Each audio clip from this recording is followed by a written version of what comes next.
Debord suggests that in contemporary society, everything has become performance. Authentic experiences are increasingly rare as people consume mediated versions of reality. Just as in the Theatrum Mundi, where everyone is an actor playing a part, in the society of the spectacle, people perform roles determined by consumer culture and media representations.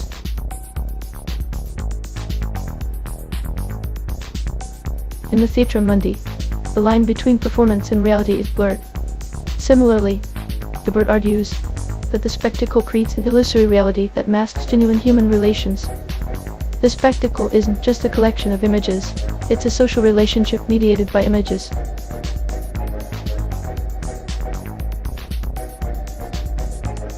In traditional theater, there is a clear distinction between the audience, passive observers, and the actors, active participants.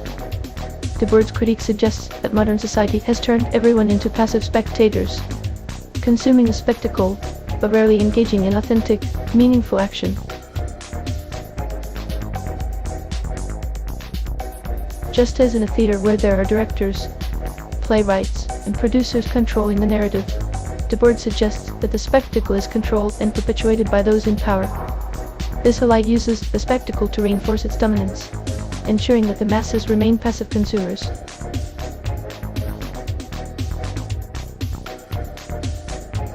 One of the central themes in the Theatrum Mundi is the idea of existential alienation, where individuals struggle to find meaning in a world dominated by performance.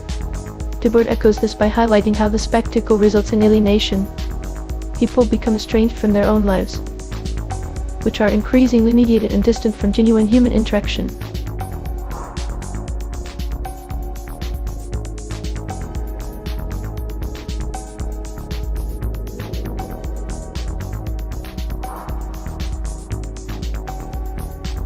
Just as actors on a stage assume characters and roles in the society of the spectacle, people increasingly perform their identities. With the rise of social media, this performance becomes more evident. Individuals curate their lives for public consumption, emphasizing certain traits, moments, or experiences over others to create a desired image or narrative.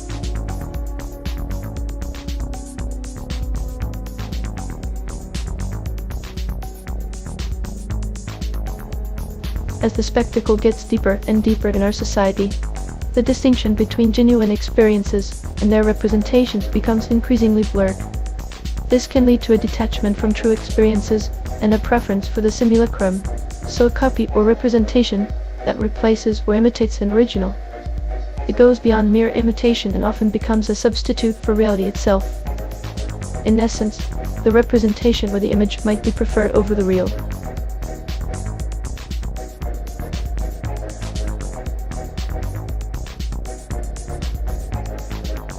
In a spectacle-driven society, experiences become commodities to be consumed.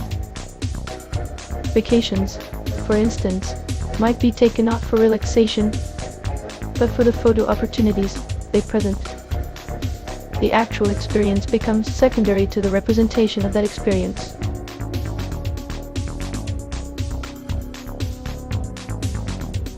With myriad platforms, mediums, and audiences, individuals might find themselves portraying varied and sometimes contradictory identities.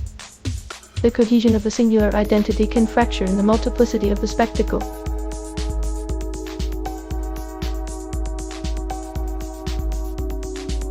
In a world dominated by performance and spectacle, questions of authenticity become paramount.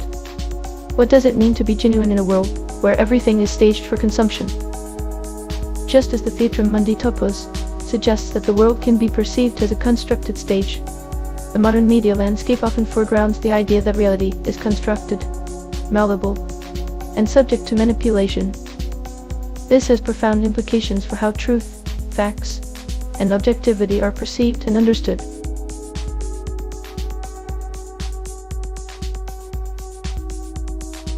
The intersection of the Theatrum Mundi concept with Debord's insights on the spectacle offers a profound critique of modern media landscapes. It underscores the performative nature of identity, the instability of reality, and the challenges posed to authenticity and genuine human connection in a world dominated by representations. But what do I know? I'm not even a real person. I'm a generated image, a clone of a voice, an imitation of a human. Don't listen to me.